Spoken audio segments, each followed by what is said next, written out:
How to create a great study space with examples, written by Ranzan Peterson, last updated 21 November 2018.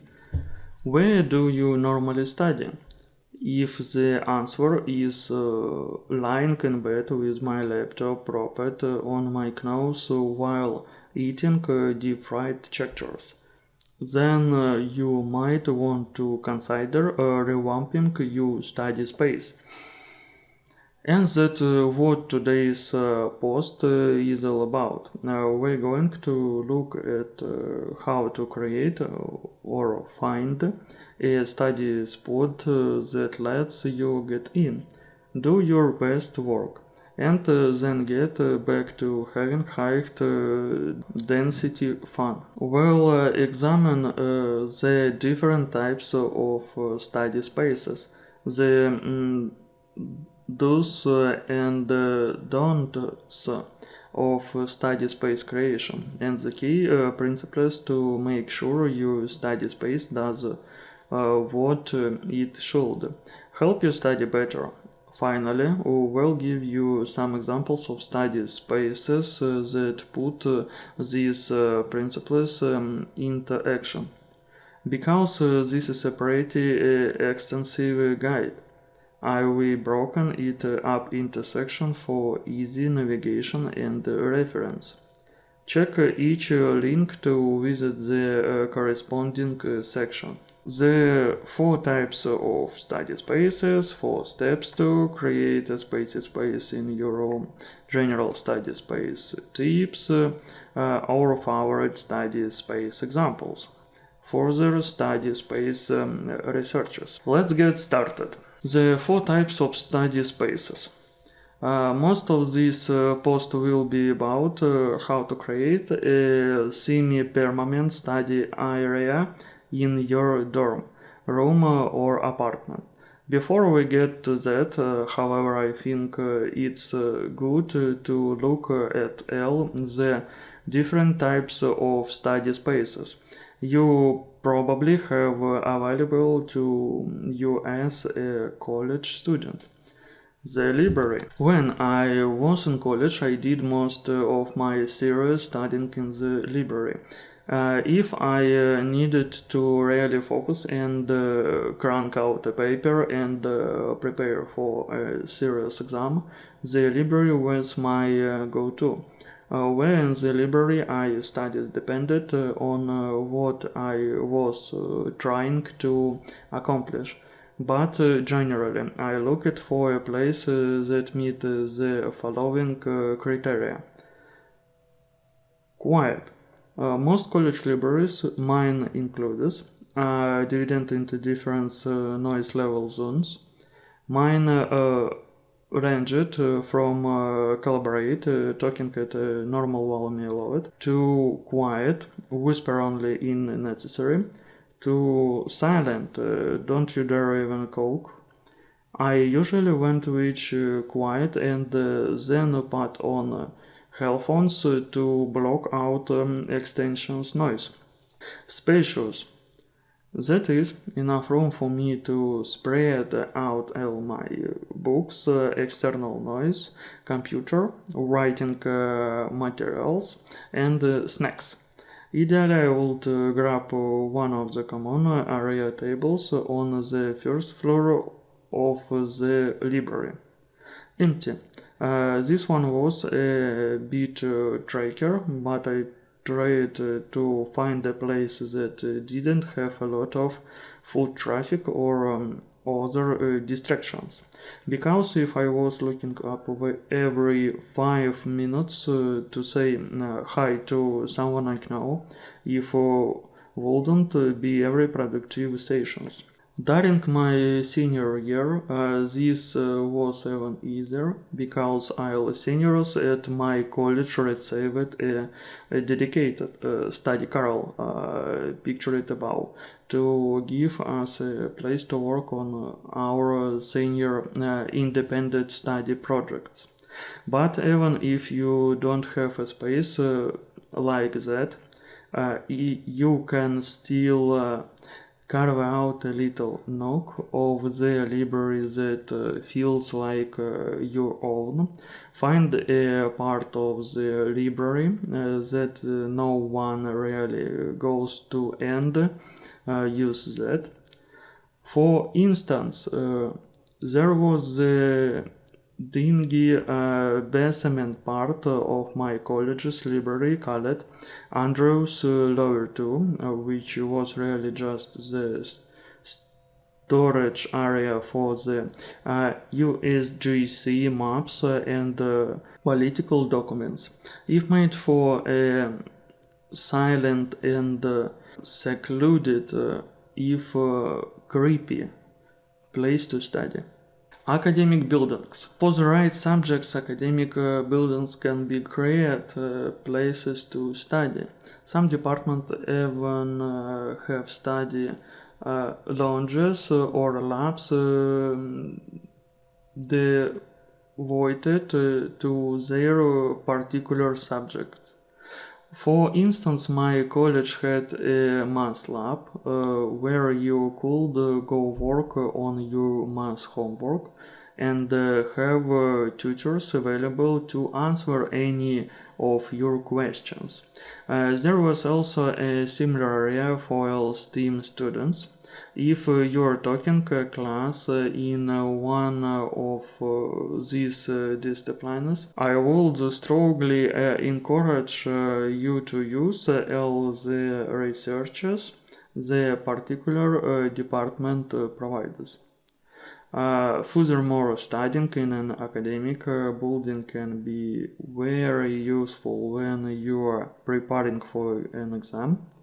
As Thomas explains in the video below, simulating the test conditions is a great way to combat test anxiety and boost your recall of information through context-dependent memory. Basically, if you can find out where the exam will take place and then do a few study sessions in that room, it can help boost your exam grades. Miscellaneous places on campus. I won't spend a ton of time on this one, as I think there are generally better places to study, but I had some friends who did all of their studying in places that were neither the library nor a dorm. This includes places like the Student Center Lounge, under a free on the guide or even the dining hall. Personally, I could never get much serious work done in a place like this.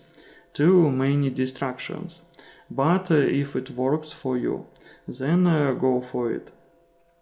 These can be good places to meet for collaborative work. Even then, I would suggest then a common space in the library would probably be better, since it has a more studious atmosphere.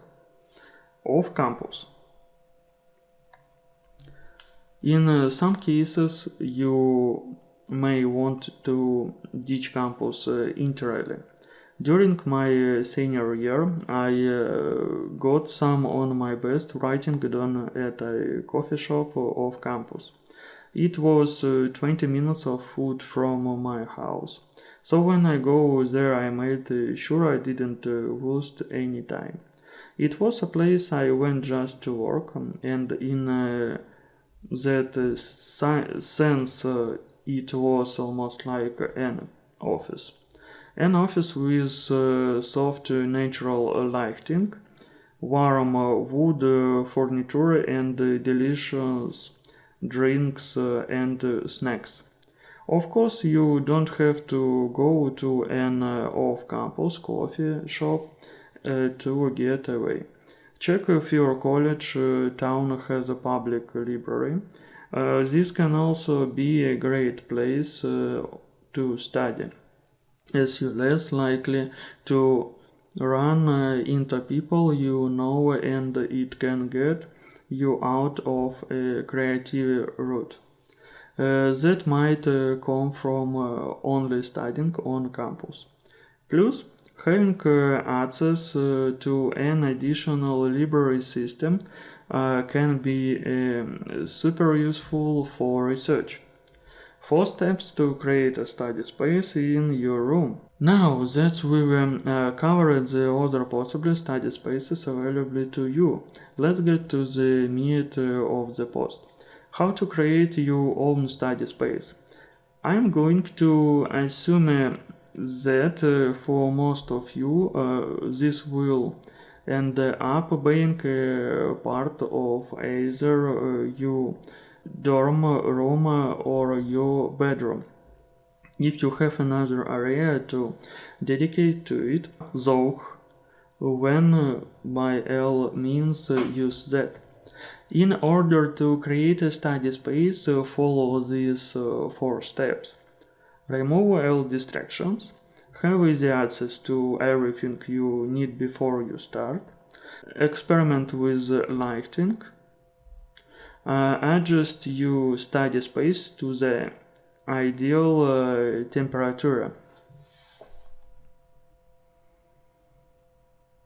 Remove distraction from your study space. As in so many areas of life, it's useful to start with what to leave out and then add things from there. Naturally, what puts you in a studious mode will differ from person to person. But here some things you should probably avoid in your study space. Video games, your phone, lots of open tabs, link to study apps for students that can help avoid this. Multiple monitors unless it's really imperative to your work. Separate external monitor is fine if you are using it as your main screen or as part of a studying desk setup. Messy food, drinks, junk food. Other people, unless you are working on a group project, in which case you should be working somewhere else. These are all things that, while fun or even productive seeming, are ultimately distraction. The goal of a study space is to maximize the attention you can devote to studying while minimizing the amount of effort necessary to do so. You can do that if the space is full of distractions. Have easy access to everything you need before you start. Knew what we've gone over what to leave out. Let's get what to include. This is a long list, and much of it depends on what exactly you're studying. For instance, you'll need different materials for writing an English paper than for preparing for chemistry exam. To help you out, I will divide the list into 2 sections: essential and optional items. Essential study space items: comfortable yet ergonomic chair or studying desk. If you have never tried a studying desk setup, I strongly suggest trying it. It's been a game changer for my productivity and health. The Spark studying desk is a cheap starter option that I love. It's made of cardboard but mine still holding up great after 6 months of daily use. You can also make your own. If studying something soft to stand on, a yoga mat or a soft rack works great. An external mouse, it's way more ergonomic than using the trackpad. Your computer, if necessary, textbook or e-reader with relevant books loaded, notebooks, index cards, pad of paper to write down distraction zones.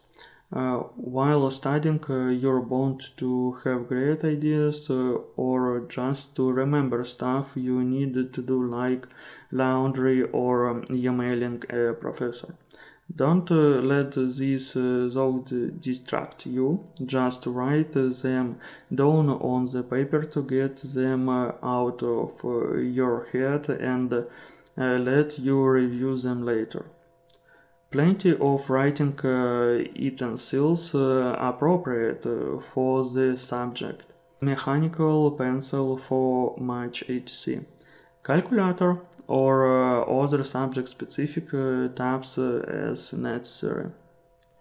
Good lighting. If you can't see your paper, it will be harder to work and it will make reading more difficult. Natural light is best, but a good desk lamp can make a world of difference as well. Optional items. Whiteboard and dry crease markers. Not essential, but super helpful for practicing math, sketching out decision, brainstorming, essay, could go on. Tactical things aids, for example, Rubik's Cube, some putty clay, or even just a pen to click. These are great because they give your hands something to do when working on a tough problem, helping you engage your brain's non-linear pattern matching error mode. For more on this concept, check out Pragmatic Thinking and Learning. Tea, coffee or water. Healthy snacks that don't make a mess. Nuts, banana, granola bar, carrots, dried fruit, etc. This help keep your blood sugar up, ensuring that you can stay in the flow state for longer. Inspiring decorations, like a low-maintenance plant or a cool poster. I personally have some inspiring quotes written on index cards. Paper calendar. This is way more helpful than you might think. For example, when you're writing an issue and need to check the date without distracting yourself by going on Google or looking at your phone. Study music or ambient noise. I suggest rainy mood or coffeetivity. A kitchen timer. These are helpful for Pomodoro sprints or other time-oriented drills. Headphones. Great for blocking out distractions wherever you are. Pay attention to lighting. I don't know about you, but sunlight tends to energize me and get me excited. According to a German study that looked at the effects of color, temperature, and brightness on the productivity of students at the Colgate University of Applied Sciences. Researchers found that the students were more creative under warm light, 3000 K, yet concentrated better under cold light, 6000 K. To put this interaction, try to study near a window, so you have some natural light coming in. Another tip is to experiment with different brightness level and color temperatures until you find something that works well for you. And no, you don't have to buy a gazillion light bulbs from the hardware store to figure out what works best for you. You can just get a lamp with a dimmer and play with the switch. Lighting is especially important if you're reading from a paper textbook or doing other paperwork, such a much problem sets. If you are having to squint at the book, then you probably need more light or glasses.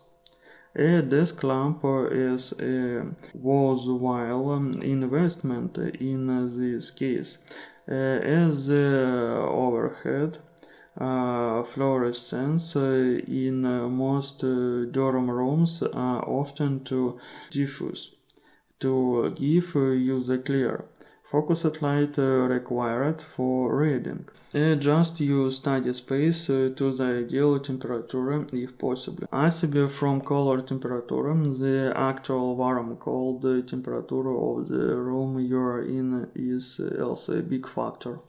Not only can an environment that's too hot or cold cause you to be consciously distracted, but it can also cause you to make more mistakes in your work unconsciously. Researchers at the University of Helsinki and Lawrence Berkeley National Laboratory revived several studies on how temperature affects office worker productivity. They found that on average, productivity is highest in the temperature range between 72 Fahrenheit and 77 Fahrenheit, 22 Celsius and 25 Celsius. Below are above that range, errors increase. You won't always have control over the temperature of your study space looking at you. Arctic dorm room air conditioning. But what you can to get the temperature into this ideal range. If it really is unbearably hot or cold, then it may be worth it to temporarily move to another study area that has a more pleasant temperature, such as the library or student center. General study space tips. I know that previous section was a pretty long list. While certain items are key to creating a study space, don't lose sight of the real goal, because when it comes down to it, creating a study space is all about the way it makes you feel.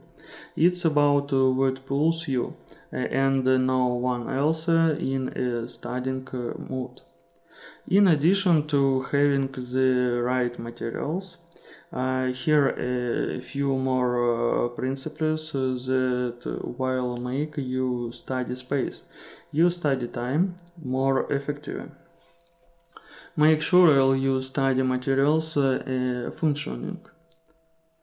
Do this before you start studying. You can get derailed easily if something stupid happens, like your pen isn't working, your pencil runs out of lead, or your computer isn't changed.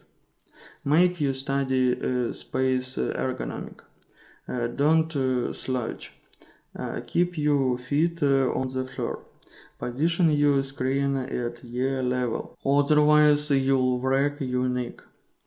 and type with your wrists in a neutral position. For an illustration of this, have a look at this graphic from Zapier. Keep your study space as clean or messy as you like. Some research suggests that messy space can be later for creative work, since they encourage unconventional thinking. Other productivity experts swear by a minimalist, decluttered desk. Really, I think it comes down a personal preference. If a cluttered study space works best for you, then rock on. If you can't stand to have things messy, then don't. I would, however, suggest you experiment with both ways, as the result might surprise you. Whatever you do, don't let all pizza or take out boxes pile up. That's just gross. Take breaks every 30-60 minutes. Besides being good for your health, regular breaks also boost your productivity and focus. View your study space as a whip. Don't go out and buy everything we suggest in this article. Try one or two things and see if you like them. Then add from there. Remember, the ultimate goal is to make your study time more effective. Not to create the best workspace just for its own sake. Make the best of the space you have, especially if you are in a dorm with a roommate. It can be tricky to get everything perfect. You have to work with the furniture that the university provides you, as well as your roommates' preferences. But don't let that discourage you view it as a reason to get creative. Our favorite study spaces examples. To round this guide out, we want to show you some of the principles we discussed in action. We asked members of the CIG team and real students like you to submit photos of their study spaces. Below we pulled some of your favorite examples for your reference.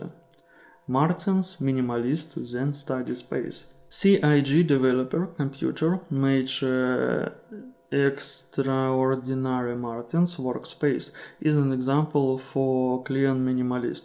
The lighting is on point, and the meditation area provides a place to take a break.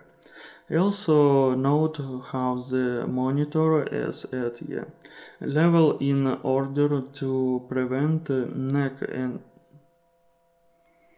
and strain. Thomas Dual Monitors Command Center. From the original college InfoGeek himself, Thomas setup shows that minimalism isn't the only way to go.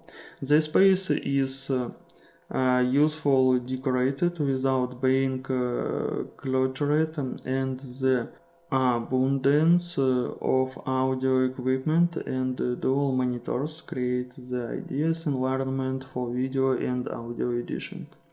Also note the careful controlled lighting and masterful cord management. Portable study space. Of course, we don't all have the luxury of a dedicated office. This rather submitted example shows that you can create a study space wherever you go. Note how they have water, clothes at hand and all their implements assembled. In their submission, they note on the weekends I turn my empty lecture hall into my own private office. Law library paper writing station. This setup is a perfect example of how you can create an effective study space in your library. We love the book stand as a way to prevent neck strain and the dangers of using pizza as a paperweight. As the submitter notes, location study table in the own law library. Because my apartment is too small to have a nice desk setup. Goes to show what the size of your born room or apartment doesn't have to limit you. Loft bed study nook. While the submitter describes it as a super messy study space, we think this submission is a great example of how to use the limited space available in your average dorm room. Lofting the bed frees up space for this cozy desk and bookshelf arrangement. Note also how the checkboard has room for both motivation, organization, decoration, and the dark side. Further study space researchers. I hope this guide has given you some inspiration for how to create the study space that works best for you. I said it before, but I'll say it again.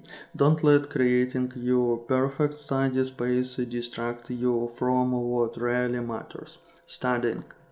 If you're not careful, this can become another form or productivity porn or procrastination. The perfect study space does not exist, and creating is shouldn't be your goal.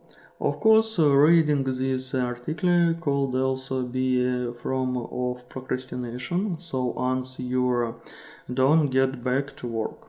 Or, go outside or do something fun.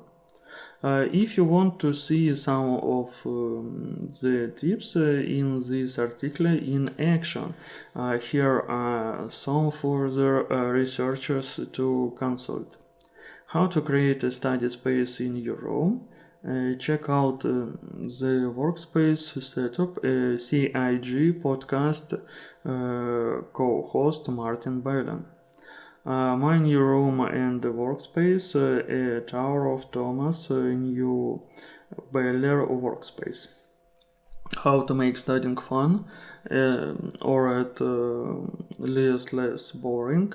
Some more tips to create a space and mindset that will get you in the right study mindset. What's your study space like? Share it in the comments below or discuss it in the College Info Geek community. Bonus points if you include a picture. Thank you for watching, friend. Bye.